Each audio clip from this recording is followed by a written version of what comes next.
국회 신속 처리한 건 패스트트랙 사건에 대한 검찰의 수사에 자유한국당이 날선 반응을 보이고 있습니다. 특히 나경원 원내대표는 감금과 점거 등의 행위가 헌법 수호를 위한 정당한 저항권 행사였다며 무죄를 주장하고 있는 상황인데 그렇다면 저항권은 실제 패스트트랙 사태의 방어 논리가 될 수 있을까요? 팩트와의 한동호 기자입니다.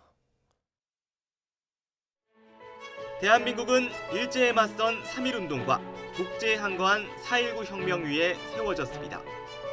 명문화돼 있지는 않지만 불의에 항거할 권리, 저항권은 우리 헌법 정신 속에 녹아 있습니다.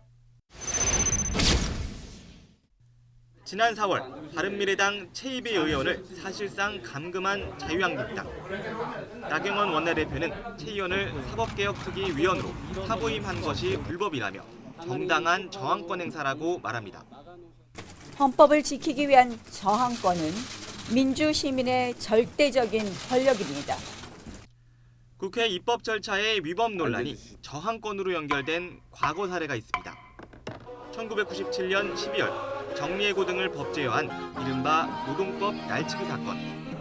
당시 노동계는 강력 반발하며 파업에 들어갔는데 명분 가운데 하나가 저항권이었습니다.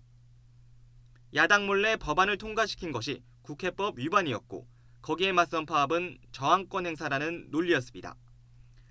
그러나 당시 헌법재판소는 입법 과정에서의 하자는 저항권 행사의 대상이 아니라고 강한 어조로 못 박았습니다.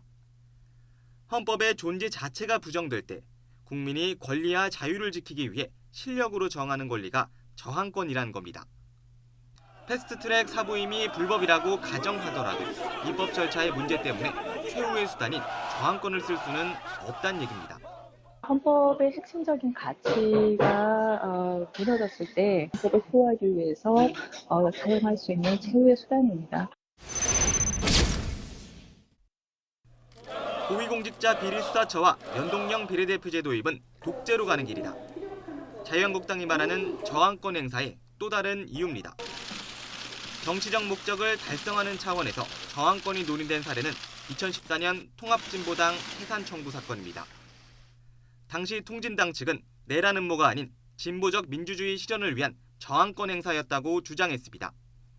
그러나 헌재는 통진당의 주장을 배척하면서 저항권의 3가지 요건을 제시합니다. 특히 저항권을 행사하려면 유효한 다른 구제 수단이 남아있지 않아야 한다는 보충성의 원리도 처음으로 언급합니다.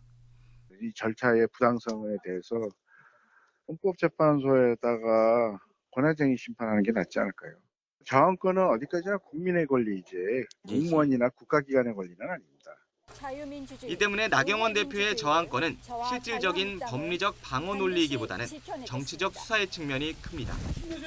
YTN 한동훈입니다.